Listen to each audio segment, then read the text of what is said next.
स्वागत है आपका medical officers Rajasthan YouTube channel पर। आज हम एक बहुत ही गंभीर और महत्वपूर्ण मेडिकल स्थिति पर बात करने वाली है, शॉक। हाँ, शॉक।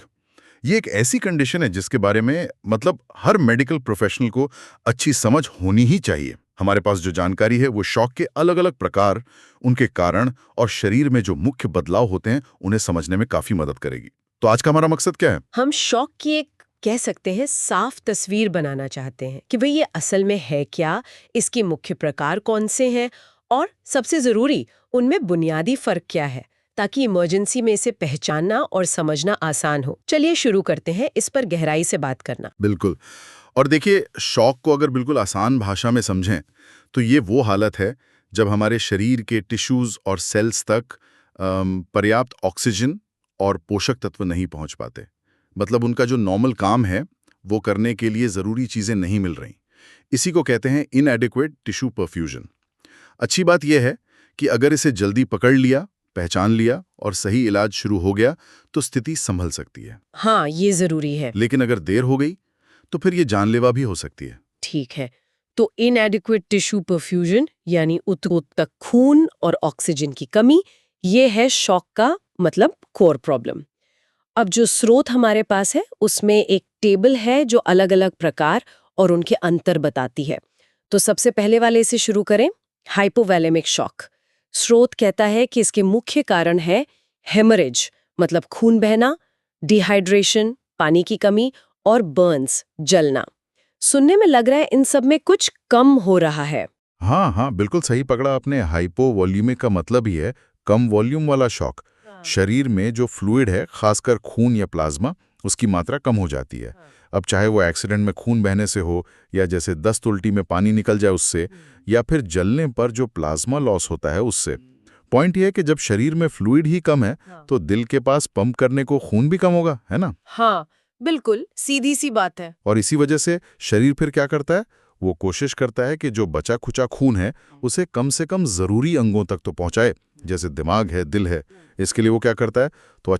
और जो कम जरूरी जगह हैं वहां की खून की नलियों को सिकोड़ देता है, टाइट कर देता है। अच्छा। यही वजह है कि इस तरह के शॉक में अक्सर त्वचा को छुएंगे तो वो ठंडी लगेगी और चिपचिपी सी, कोल्ड क्लैमी जिसे कहते हैं। हाँ हाँ, ये क्लासिक साइन है। अब आते हैं उन खास पैरामीटर्स पर जो टेबल में दिए हैं, हीमोडायनामिक पैरामीटर्स। इनसे डॉक्टर शॉक का टाइप पता लगाते हैं। सबसे पहले सीवीपी, सेंट्रल वीनस प्रेशर, और पीसीडब्ल्यूपी, पल्मोनरी कैपिलरी वेज प्रेशर। ये दोनों क्या दिखाते हैं? ये प्रीलोड के इंडिकेटर है। मतलब दिल में खून भरने का प्रेशर कितना है। Okay, preload. तो हाइपोवॉल्यूमिक में क्योंकि शरीर में खून ही कम है तो दिल में भरने का प्रेशर भी बहुत कम होगा। इसलिए सीवीपी और पीसीडब्ल्यूपी दोनों ही काफी कम हो जाते हैं। टेबल में जो दो तीर नीचे डबल टी हैं वो इसी भारी कमी को दिखा रहे हैं।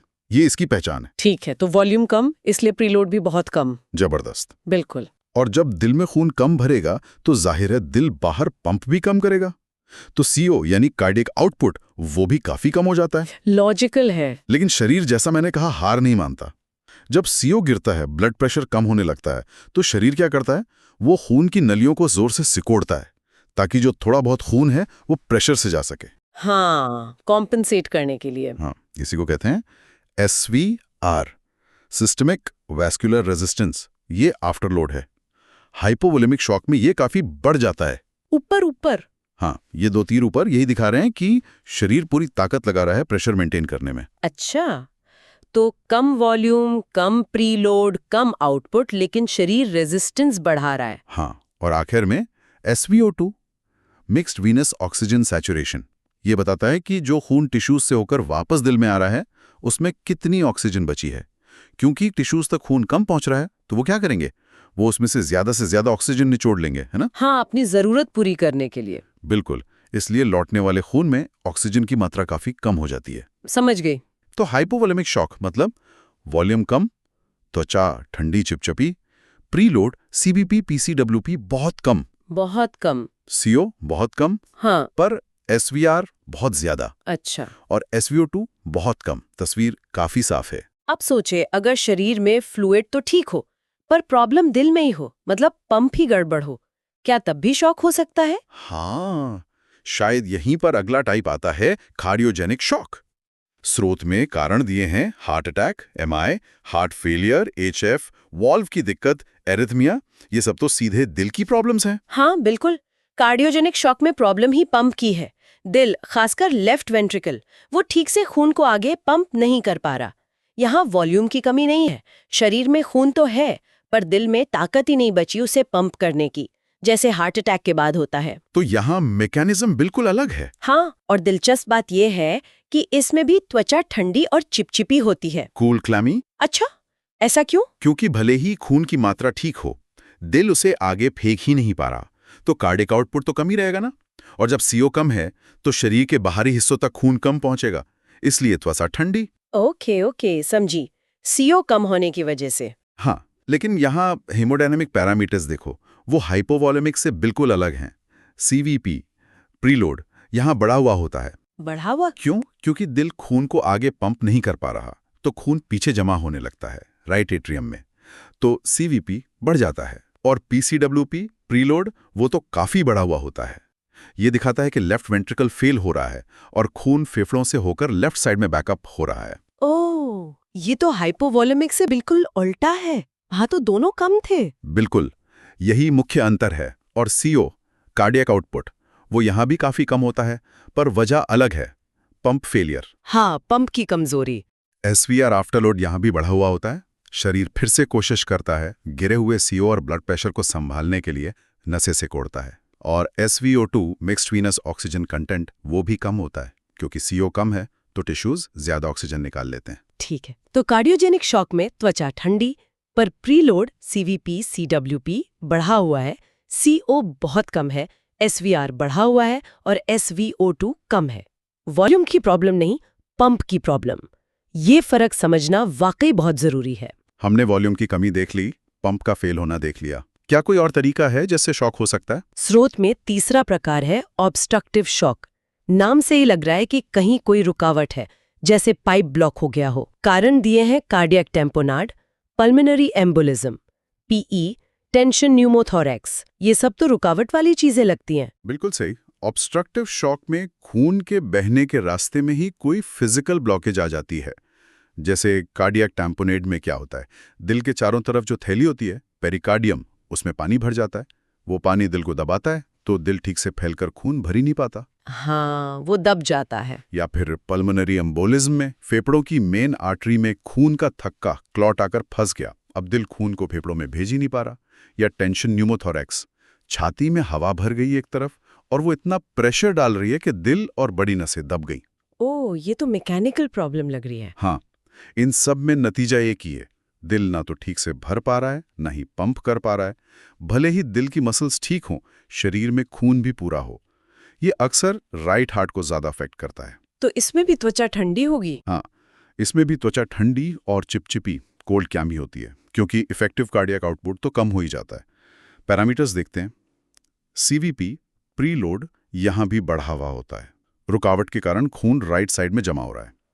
पीसीडब्ल्यूपी, प्रीलोड, यहाँ सामान्य या बढ़ावा हो सकता है।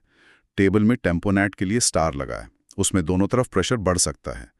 बड़े पीई में भी सीवीपी बढ़ता है, पर खून लेफ्ट साइड पहुंच ही नहीं पा रहा, तो पीसीडब्ल्यूपी शुरू में नॉर्मल या कम भी हो सकता है। ये थोड़ा वेरिएबल हो सकता है। अच्छा, ये थोड़ा पेचीदा है। सीओ, कार्डियक आउटपुट कम होता है, जाहिर है रुकावट है। एसवीआर, आफ्टरलोड बढ़ावा होता है, शरीर फिर से प्रेशर बनाने की कोशिश करता है। और SvO2, mixed venous oxygen content, कम होता है क्योंकि टिश्यूज तक खून ठीक से नहीं पहुंच रहा। तो ऑब्स्ट्रक्टिव शॉक मतलब एक तरह की मैकेनिकल रुकावट, त्वचा ठंडी, CVP बढ़ा हुआ, CO कम, SVR बढ़ा हुआ। ये कुछ कार्डियोजेनिक जैसा लगता है CVP और CO में, पर वजह बिल्कुल अलग है, बाहरी रुकावट। और इलाज भी फिर उसी रुकावट को हटाने पर होगा, है ना? जैसे टैम्पोनेड में पानी निकालना। बिल्कुल, जब तक वो रुकावट नहीं हटेगी, बाकी चीजें करने से ज्यादा फायदा नहीं होगा। ठीक है, अब आते हैं आखिरी टाइप पर, डिस्ट्रीब्यूटिव शॉक। टेबल को देखें तो ये सबसे अलग और शायद सबसे ज्यादा चौंकाने वाला लगता है। सिप्सेस, एनाफिलैक्सिस, CNS इंजरी। और सबसे अजीब बात, त्वचा गर्म और सूखी बताई गई है। ये तो हमारी शॉक की आम इमेज से बिल्कुल उल्टा है। ऐसा क्यों भला? हाँ, डिस्ट्रीब्यूटिव शॉक वाकई में इन सबसे अलग है। यहाँ ना वॉल्यूम कम है, ना पंप फेल है, ना कोई ब्लॉकेज है। यहाँ प्रॉब्लम है खून की नलियों की। वो जरूरत से ज्यादा फैल जाती हैं। इसी को कहते हैं सिस्टेमिक वैसोडाइलेशन। अच्छा, नलियाँ ही फैल गई? हाँ, सोचिए, अगर शरीर की सारी खून की नलियां अचानक बहुत ज्यादा चौड़ी हो जाएं, फैल जाएं, तो क्या होगा? खून का प्रेशर एकदम से गिर जाएगा। भले ही शरीर में खून पूरा हो, पर वो इन फैली हुई बड़ी हो चुकी नलियों को भरने के लिए काफी नहीं होगा। मतलब रिलेटिवली कम हो गया। बिल्कुल। इसे रिलेटिव हाइपोवॉलीमिया भी कहते हैं। वॉल्यूम असल में कम नहीं है, पर जगह इतनी बढ़ गई कि वॉल्यूम कम लगने लगा। सेप्सिस में यानी सिवियर इन्फेक्शन में, एनाफिलैक्सिस यानी सिवियर एलर्जी में और स्पाइनल कॉर्ड इंजरी जैसी सीएनएस इंजरी में यही होता है। और वो गर्म त्वचा वाली बात? हाँ, आपने बिल्कुल सही नोट किया। त्वचा का गर्म और सूखा होना इसकी खासियत है, खासकर सेप्सिस के शुरुआती वार्म शॉक फेज में। ऐसा इसलिए क्योंकि खून की नलियां फैली हुई हैं, तो त्वचा में खून का फ्लो बढ़ जाता है, इसलिए वो छूने में गर्म लगती है। ये बाकी 3 टाइप, जिन्हें हम कोल्ड शॉक कह सकते हैं, से इसे अलग करने का एक बहुत जरूरी क्लिनिकल साइन है। वाह, ये तो सच में अलग है। हाँ, और इसके हीमोडायनेमिक पैरामीटर्स भी बहुत अलग पैटर्न दिखाते हैं। सीवीपी कम मतलब प्रीलोड कम। क्यों? क्योंकि नलियां इतनी फैली हैं कि खून ठीक से वापस दिल तक आ ही नहीं पा रहा, पूल हो रहा है पेरिफेरी में। ओके। पीसीडब्ल्यूपी प्रीलोड भी कम इसी वजह से। अभी देखिए, ये दिलचस्प है, सीओ कार्डियक आउटपुट अक्सर बढ़ा हुआ होता है, कम से कम शुरू में तो। बढ़ा हुआ शॉक में? हाँ, दिल तेजी से और ज्यादा खून पंप करने की कोशिश करता है। क्यों? ताकि ये इन फैली हुई नलियों और कम एसवीआर की भरपाई कर सके। और सेप्सिस जैसी हालत में शरीर की ऑक्सीजन की जरूरत भी बढ़ जाती है उसे पूरा करने के लिए भी। अद्भुत। एसवीआर काफी कम होता है। ये डिस्ट्रीब्यूटिव शॉक की पहचान है, नलियों का जरूरत से ज्यादा फैला होना। टेबल में 2 तीर नीचे, डबल एरो, इसी मेन प्रॉब्लम को दिखा रहे हैं। हाँ, ये एकदम उल्टा है बाकियों से। और SvO2 mix Venus oxygen content वो सामान्य या बढ़ा हुआ हो सकता है। ये कैसे? ऑक्सीजन यूज नहीं हो रही क्या? हाँ, ये बहुत महत्वपूर्ण है और थोड़ा कंफ्यूजिंग भी। बढ़ा हुआ SvO2 देखकर लग सकता है कि अरे वाह, ऑक्सीजन डिलीवरी तो अच्छी है, लेकिन असल में 2 बातें हो सकती हैं। या तो खून टिश्यू से इतनी तेजी से निकल रहा है हाई CO के कारण कि उन्हें ऑक्सीजन निकालने का टाइम ही नहीं मिल रहा, या फिर जैसा सेप्सिस में होता है, सेल्स खुद ही इतने बीमार हैं कि वो मिली हुई ऑक्सीजन को इस्तेमाल ही नहीं कर पा रहे हैं। इसे साइटोपैथिक हाइपोक्सिया कहते हैं और ये बहुत खतरनाक संकेत हो सकता है। अरे बाप रे, तो बढ़ा हुआ SvO2 यहाँ अच्छा नहीं बल्कि खतरनाक हो सकता है। हाँ, बिल्कुल। वाह, तो डिस्ट्रीब्यूटिव शॉक की कहानी बिल्कुल अलग है।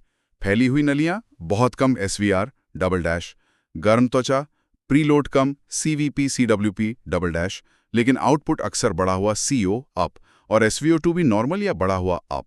ये वाकई बाकी सबसे हटके है। तो अगर हम इन चारों को अब एक साथ देखें तो ऐसा लगता है कि इनको पहचानने के लिए कुछ मेन पॉइंट्स हैं।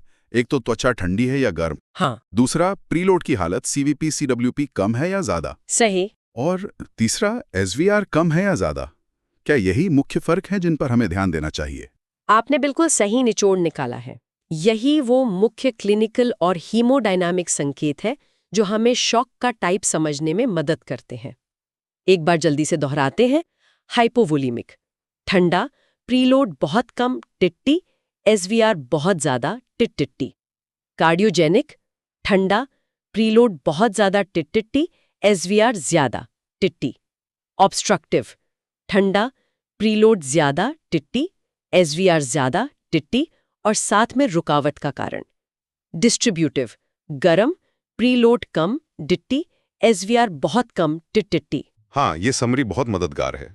और ये फर्क समझना सिर्फ किताबी ज्ञान नहीं है, ये जान बचाने के लिए जरूरी है, क्योंकि हर टाइप का इलाज अलग होता है। आप हाइपोवोलेमिक वाले को फ्लूइड देंगे, वो ठीक होगा, लेकिन वही फ्लूइड अगर आपने कार्डियोजेनिक शॉक वाले को ज्यादा दे दिया तो उसका दिल तो पहले ही फेल हो रहा है, उसकी हालत और बिगड़ जाएगी। उसको तो पंप को सपोर्ट करने वाली दवाएं चाहिए, आयोनोट्रॉप्स। हाँ, बिल्कुल। डिस्ट्रीब्यूटिव शॉक में फैली नलियों को सिकोड़ने के लिए वैसोप्रेसर्स चाहिए और साथ में इन्फेक्शन या एलर्जी का इलाज करना पड़ेगा। और ऑब्स्ट्रक्टिव शॉक में जब तक आप वो रुकावट नहीं हटाएंगे, जैसे टेम्पोनेट ड्रेन करना या पीई के लिए थक्का घोलने की दवा देना, तब तक बाकी चीजों से ज्यादा फायदा नहीं होगा। सही बात है, कारण पर इलाज निर्भर करता है। बिल्कुल। और एक और बात दिमाग में रखनी चाहिए, शॉक कोई स्टैटिक चीज नहीं है, ये बदलता रहता है। एक मरीज एक टाइप के शॉक से दूसरे में जा सकता है या उनमें मिलाजुला रूप भी हो सकता है। जैसे सेप्सिस में अक्सर बाद में दिल भी कमजोर पड़ जाता है, तो डिस्ट्रीब्यूटिव के साथ कार्डियोजेनिक एलिमेंट भी आ जाता है। अच्छा। इसीलिए मरीज को लगातार मॉनिटर करना, उसकी हालत को बार बार असेस करना बहुत जरूरी है। तो कुल मिलाकर शॉक एक जानलेवा स्थिति है जहां टिश्यूज तक ऑक्सीजन नहीं पहुंच पाती। इसके 4 मुख्य प्रकार हैं: हाइपोवॉल्यूमिक, वॉल्यूम कम; कार्डियोजेनिक, पंप खराब; ऑब्स्ट्रक्टिव, रुकावट; और डिस्ट्रीब्यूटिव, नलियां फैली हुई। हर एक के अपने कारण हैं, अपने शारीरिक संकेत हैं, खासकर त्वचा कैसी है और हीमोडायनामिक्स क्या कह रहे हैं। और इन फर्कों को समझना सही और समय पर इलाज के लिए मतलब क्रिटिकल है। हाँ, और इस सारी जानकारी का असली इंपॉर्टेंस क्लिनिकल प्रैक्टिस में है। जब आप बेड साइड पर मरीज को देख रहे हैं, उसकी त्वचा को छूकर, उसके वाइटल्स देखकर, और अगर हो सके तो कुछ बेसिक जांचें जैसे बेड साइड इको या अल्ट्रासाउंड करके जो संकेत मिलते हैं, उन सबको जोड़कर हम जल्दी से अंदाजा लगा सकते हैं कि ये किस तरह का शॉक हो सकता है और हमें तुरंत क्या एक्शन लेना है। ये जो तुरंत फैसला लेने की काबिलियत है, वही अक्सर जिंदगी और मौत के बीच का फासला तय करती है। बिल्कुल। और यहीं पर मैं एक सवाल या एक विचार छोड़ना चाहूंगी सबके लिए। सोचिए, एक व्यस्त इमरजेंसी रूम का माहौल, अफरा तफरी है। आपके सामने एक गंभीर मरीज है, लग रहा है शॉक में है, पर पूरी जानकारी आने में टाइम लगेगा। ऐसी स्थिति में जब हर सेकंड कीमती है, आप इन चारों प्रकारों में तुरंत फर्क करने के लिए सबसे पहले किन 2-3 चीजों पर फोकस करेंगे? क्या वो त्वचा होगी, ठंडी या गर्म? क्या वो पल्स प्रेशर होगा, या शायद जल्दी से किया गया एक बेड साइड अल्ट्रासाउंड जो दिल या आईवीसी को देख ले? किन तुरंत मिलने वाले संकेतों पर भरोसा करके आप इलाज की पहली दिशा तय करेंगे? ये सोचने वाली बात है। इसी विचार के साथ आज की ये चर्चा हम यहीं समाप्त करते हैं।